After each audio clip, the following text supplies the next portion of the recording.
Bem-vindos ao ambulatório de egressos aqui da Residência Internato de Clínica Médica. Hoje aqui com os meus ajudantes, tchauzinho aqui para os ajudantes, beleza? E hoje atendemos alguns pacientes mais interessantes, mas na verdade assim, é aquela questão, né, que a gente sempre conversa. IC, é o feijão com arroz nosso, é a questão da insuficiência cardíaca. Só que olha só, era o nosso primeiro paciente, um senhor de 86 anos, cheio de fator de risco, que inclusive já tinha uma internação prévia, já tinha um ecocardiograma lá de trás de agosto de 2021 com 31% de fração de ejeção, um átrio esquerdo um pouco mais aumentado e fibrilação atrial. Ele não tinha valvopatias. Então, se ele não tem valvopatias, ou seja, se ele não tem estenose mitral, só mitral, moderada é importante, ou se ele não tem nenhuma prótese mecânica colocada, ele pode muito bem usar um novo anticoagulante oral. E ele fazia dessa forma. Então, ele estava usando aí a rivaroxabana como profilaxia por conta da fibrilação atrial sobre eventos isquêmicos. Beleza. Só que aí ele também tinha essa fração de ejeção de 31% lá de trás, estava com terapia médica otimizada, estava com bisoprolol, enalapril, espironolactona, estava com tudo direitinho. Só que aí ele voltou com um potássio de 5,9. Função renal estava normal. E aí o que é que a gente tem que fazer? A gente tem que lembrar que tanto o IECA como o BRA e a espironolactona, elas alteram o potássio, elas tendem à hipercalemia. Então, durante a hipercalemia, a gente tem que suspender a medicação. Não tem um substituto para a espironolactona. Então, a gente suspende a espironolactona enquanto tiver com o potássio um pouco mais alto. Mas o IECA, não adianta trocar por BRA, por conta do mesmo efeito colateral, e aí a gente tem que trocar por alguma droga vasodilatadora. E a vasodilatação que a gente tem que fazer é com hidralazina e nitrato. Por quanto tempo, professor? Até que o potássio volte ao normal. A mesma forma se ele tiver lesão renal aguda. Se eu tiver lesão renal aguda, eu faço a mesma coisa. Hidralazina e nitrato, volto depois, quando tiver corrigido, tá? Então, esse paciente não tinha ainda uma investigação etiológica, mas percebam que 86 anos de idade é aquela situação. Tá, se eu fizer um cateterismo nele, identifique que ele tem uma miocardipatia isquêmica. Acabou de sair no congresso agora europeu que a DAC é estável, nesse mesmo sentido. O paciente com miocardipatia isquêmica, ele não infartou agora, será que valeria a pena a gente colocar um stent nesse paciente versus manter o tratamento clínico otimizado que ele já está fazendo, visto que ele está em classe funcional 1 para 2, né, doutora? 1 para 2 de classe funcional, ele está super bem agora, só que aí será que valeria a pena a gente colocar um stent nele? O estudo mostrou que não vale a pena, porque os desfechos são semelhantes, então não diminui a mortalidade nesses pacientes. Exceto, na verdade, tem um estudo chamado STITCH, que a gente conversou, e o STITCH, que é o segmento dele, que mostrou que os pacientes que fizeram revascularização miocárdica cirúrgica, esses sim, se beneficiaram de fazer a revascularização cirúrgica com redução de mortalidade. Aos 86 anos de idade, será que ele aguenta um procedimento cirúrgico como esse? Então a gente tem que ter cuidado sobre isso, mas logicamente que vale a pena a gente saber a etiologia dessa insuficiência cardíaca, né? Então, para diagnóstico, eu acho que sim, vale a pena a gente fazer um exame, uma estratificação coronária, para que a gente pelo menos possa fazer o diagnóstico para ele. Outra coisa também interessante é que durante o exame físico, a gente percebeu que ele tinha umas aranhas vasculares no tórax. Então essas aranhas vasculares, ainda mais ele que tinha uma litíase biliar prévia, que fez uma colecistectomia, ele pode sim ter algum grau de hepatopatia, para que a gente possa avaliar isso também, né? Porque às vezes pode evoluir com uma plaquetopenia e complicar um pouquinho mais. Então a gente solicitou todos esses exames do fígado e um ultrassom de abdômen total também para poder avaliar, tá? Esse foi o primeiro paciente. O nosso segundo foi um senhor que já tinha um quadro demencial de base, olha só que coisa, né? Ele tinha internado por um quadro de dor torácica empontada e dor na planta do pé esquerdo, foi a queixa dele. E pelo fato de ter uma síndrome demencial prévia, que foi questionado se vascular, né, um AVC prévio, ou um quadro demencial com uma doença de Alzheimer, enfim, que não se sabia ainda. Quando a gente foi avaliar agora na chegada, ele tinha uma dor que realmente parecia uma claudicação intermitente, ou seja, talvez ele tenha DAOP, talvez ele tenha aterosclerose na perna. Aí a gente foi avaliar também, ele não tinha queixa de dor torácica, mas ele pode ter tido realmente um AVC, apesar de que ele não tinha déficit motor. Tudo bem.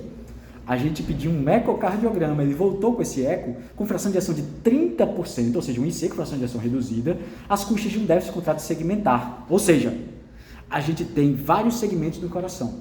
As três artérias principais, descendente anterior, circunflexa e coronária direita, elas irrigam esses segmentos. Então, digamos que, por exemplo, a descendente anterior tem uma obstrução. Concorda comigo que o território irrigado pela descendente anterior vai receber menos oxigênio? recebendo menos oxigênio e menos nutrientes, se ele contrai na mesma força, do mesmo modo dos outros segmentos, o que é que vai acontecer? Ele vai morrer mais cedo, ele vai isquemiar mais. Então ele começa a ter uma hipocontratilidade daquele segmento. Então aquele segmento começa a bater menos. Isso então, toda vez que eu tiver hipocontratilidade segmentar ao ecocardiograma, numa insuficiência cardíaca, isso sugere que a etiologia é isquêmica. E percebam que é um paciente cheio de fatores de risco. Então o que a gente precisa fazer? Olha só a dica, né? Então ele já está usando a S-simvastatina pela suspeita de DAOP. Eu continuo usando a S-simvastatina no caso de uma suspeita de miocardiopatia isquêmica? Sim. E aí ele estava usando também atenolol. Então primeiro ponto, atenolol eu posso usar na IC com fração de ação reduzida? Não posso. E outra coisa também é que por mais que o atenolol seja um beta-bloqueador cardioseletivo, lembra daquela dica lá do ameba, né? Ameba, atenolol, metoprolol, esmolol, bisoprolol, acetabolol, você pode colocar até o Nzinho no final, né, que a gente conversou sobre o nebivolol, que são os cardioseletivos.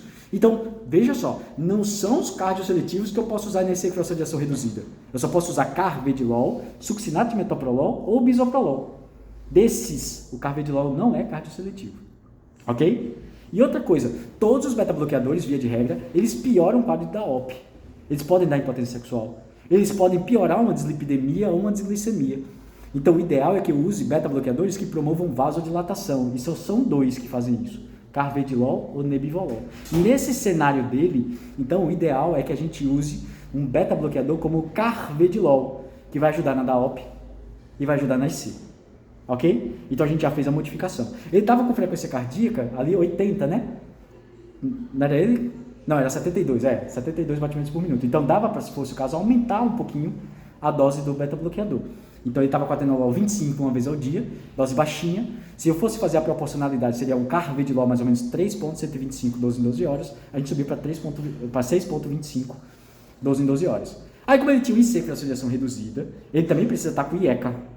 Estava 11/6 a pressão dele. Será que valeria a pena eu colocar um IECA dose muito alta?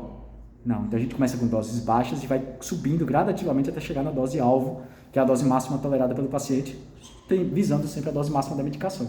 Espironolactona a gente também começou, e aí o ideal é que ele entre também com uma gliflozina, o inibidor da SGLT2, que poderia ser qualquer um, ou empagliflozina, ou dapagliflozina, seja lá qual fosse. A gente passou a dapagliflozina para ele. Precisa de um cateterismo? Com certeza, né? E aí, só para a gente fechar aqui também, uma outra dica que a gente começou, você sabia que tem um cateterismo direito e um cateterismo esquerdo? Essa aí foi uma dica nova para vocês, né? Vocês não sabiam. Então, o cateterismo esquerdo é uma coisa, a gente usa para ver coronárias. Cateterismo direito é outra coisa, a gente usa para ver hipertensão arterial pulmonar. Porque a hipertensão arterial pulmonar dá para ser avaliada pelo eco, através de uma coisa chamada PSAP, pressão sistólica da artéria pulmonar. Mas isso é uma inferência. A gente não consegue realmente ver a pressão verdadeira do pulmão. A gente só vê isso através do cateterismo, da arteriografia pulmonar, tá? É o cateterismo direito que a gente consegue ver a artéria pulmonar, a pressão da artéria pulmonar. Então a gente fez essas modificações na prescrição. A gente está aguardando um Doppler dos membros inferiores. Ele tinha também muitas varizes dos membros inferiores, né? Isso pode dar, queira ou não queira, dor e edema dos membros inferiores, que pode confundir a nossa clínica. Mas graças a Deus ele está também em classe funcional 1. Isso é importante. O importante é que a gente reduza a mortalidade, mas também é importante que o paciente fique bem, sem morbidade, sem sintomas, para que ele possa seguir, está com 70 e poucos anos, né, 72, 73, então ele vai seguir por muito tempo, se Deus quiser, sem maiores queixas, não é isso? E aí, por fim, a gente atendeu um senhor muito simpático, 102 anos de idade, que parecia ter 12, muito tranquilo ele estava, que aí com quadro de AVC prévio, mas com pouquíssimos déficits motores, tem um quadro de hipertensão muito bem controlada, com 50 mg só de losartana uma vez ao dia. E aí a gente lembrou, né, que aquele paciente muito idoso, que é aquele paciente acima de 80 anos de idade, é uma das indicações de a gente fazer monoterapia no tratamento da hipertensão. No caso dele, se encaixa dentro disso, né? Então o ambulatório eu acho que foi interessante, né? A gente aprendeu muita coisa e mais um dia aí pra gente.